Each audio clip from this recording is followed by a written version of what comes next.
अस्सलाम वालेकुम, मैं Murtaza. Welcome to my YouTube channel. किसी की कहानी मेरी ज़ुबानी। तो आज की हमारी कहानी का नाम है वन मैन शो। तो चलो स्टार्ट करते हैं। वन मैन शो होते हैं, जिस दिन वन मैन खत्म हो गया उसी दिन शो की बत्तियां भी बुझ जाती हैं। जबकि आप इसके मुकाबले में देखें कि मियां मंशा, दीवान ज़िया, अकील डैडी, इवन के मलिक रियाज को अगर आप अलग कर दें तो आप देखेंगे कि सेम डे पूरी की पूरी अंपायर जड़ों तक हिल जाएगी। यही गोरे और पाकिस्तान में फर्क है। ये बेसिकली अप्रोच का फर्क है, ये जाविया नजर और तरीके कार का फर्क है। हम हमेशा अपनी कंपनियों में गुलामाना, ज़हनियत कमजोर, नालायक लोगों को मुंतखब करते हैं ताकि वो हमारी कंपनी में, हमारे अदारे में 25-25, 30-30 साल तक कम सैलरी के ऊपर काम करते रहें और वो काम करते रहें और हम बस बैठ के खाते रहें। उनके काम करने के ऊपर हम अपने बंगले, गाड़ियां, फैक्ट्रियां नए से नए बनाते जाएं। आप बेसिकली अप्रोच का फर्क मुलाहिजा कीजिए। दुनिया भर के मालिकान जो भी अपनी कंपनी चला रहे हैं वो हमेशा अपने एम्प्लॉय का इंतखाब किस बेस के ऊपर करते हैं कि वो माहिर होना चाहिए, वो कॉम्पिटेंट होना चाहिए, वो हर एक चीज़ में एडवांस होना चाहिए, टेक्निकल होना चाहिए, मतलब कि उनकी कंपनी मज़ीद ग्रो करे।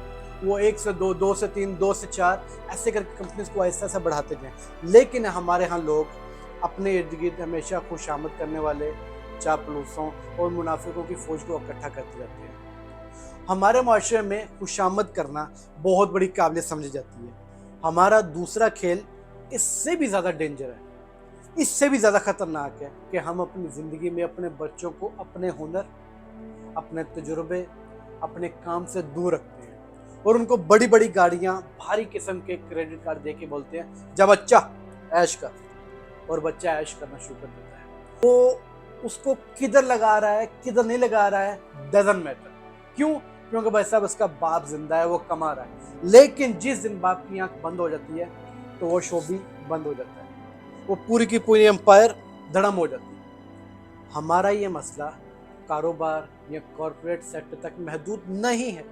हमारी हुकूमतें और निज़ाम भी वन मैन शो हैं। हमारे हुक्मरान जो भी निज़ाम तश्कील देते हैं, जब तक वो इक़्तिदार में रहते हैं वो निज़ाम दुनिया का बेहतरीन सिस्टम होता है। लेकिन जैसे वो एक वाने इक़्तिदार से कदम बाहर रखते हैं तो उनकी इस्लाहात, उनका निज़ाम और बाज़ औक़ात उनका आइन भी ख़त्म हो जाता है, उनके साथ ही रुखसत हो जाता है। अब मिसाल के तौर पर सदर अयूब खान को ले लीजिए। सदर अयूब खान ने पाकिस्तान में जमहूरियत, खुशहाली, सनतकारी और प्राइवेटाइजेशन का 10 साला जश्न मनाया था। लेकिन जब वो रुखसत हुए तो उनका बीडी सिस्टम, उनकी खुशहाली और उनके 5-5 साला मंसूबे भी घर को चले गए। और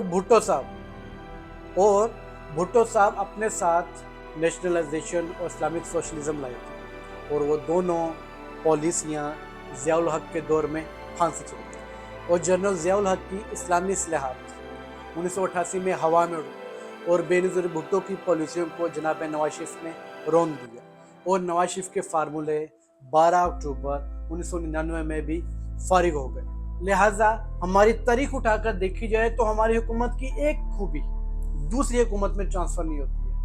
हमारी हुकूमत का एक बनाया हुआ मंसूबा दूसरी हुकूमत में ट्रांसफ़र नहीं होता है। हालत तो यहाँ तक है कि बेनज़ीर भुट्टो के दौर में बिजली थर्मल यूनिट एक खुशहाली और कामयाबी माना जाता था, लेकिन नवाज शरीफ के दौर में वो करप्शन का हिस्सा बन जाता है। मोटरवे बनाने के दौर में वो एक बहुत बड़ा कारनामा था, लेकिन बाद में वो भी एक करप्शन का हिस्सा बन जाता है। ये क्यों हो रहा है? इस क्यों का जवाब जस्ट एक ही है, क्योंकि हमारी जीनियाती खराबी है। हमारी जीनियाती खराबी है। ये एक वन मैन शो है। जब तक ये सारे काम आप सिर्फ अपनी ज़ात तक महदूद रखेंगे तो हमारे साथ ऐसा ही होता रहेगा। अगर आप लोगों के लिए, अदारों के लिए, अपने मुल्क के लिए करेंगे तो सर ये एक लंबे टाइम तक जाएगा। हम जब तक अपनी खराबी को समझेंगे नहीं, इस नहुसत को दूर करने के लिए कोई मनसूबाबंदी नहीं करेंगे, इसी ही तरह चलते रहेंगे जिस तरह से हम 75 सालों से चलते आ रहे हैं। एक कदम आगे, 2 कदम पीछे, एक कदम आगे, 2 कदम पीछे, और इसी ही दायरे कार में हम अपनी ज़िंदगी गुजार देंगे। हम तो गुजार देंगे जैसे भी तैसे करके, लेकिन अपने बच्चों के लिए मज़ीद मुश्किल टाइम लेकर आएंगे। तो इसमें हमें चाहिए कि जो कुछ भी आपके पास है, वो चाहे इल्म की सूरत में हो, हुनर की शक्ल में हो, तजुर्बे की शक्ल में सर दूसरों के साथ शेयर कीजिए, स्पेशली अपने बच्चों के साथ शेयर कीजिए ताकि उनका आने वाला वक्त अच्छा हो, वो इससे पूरी तरह से फ़ायदा उठा सके और आपके लिए एक मिसाल बन सके, दूसरों के लिए एक मिसाल बन सके। जहाँ तक हो सके हमारी इस वीडियो को देखते रहिए, सुनते रहिए और आगे फैलाइए और एक सदका जारी समझकर अपने बच्चों के साथ लाजमी शेयर कीजिए और इसी तरह हमारे साथ कमेंट सेक्शन के ज़रिए जुड़े रहिए। अब तक के लिए अपना और अपने चैनल का ख्याल रखिए। अल्लाह हाफ़िज़।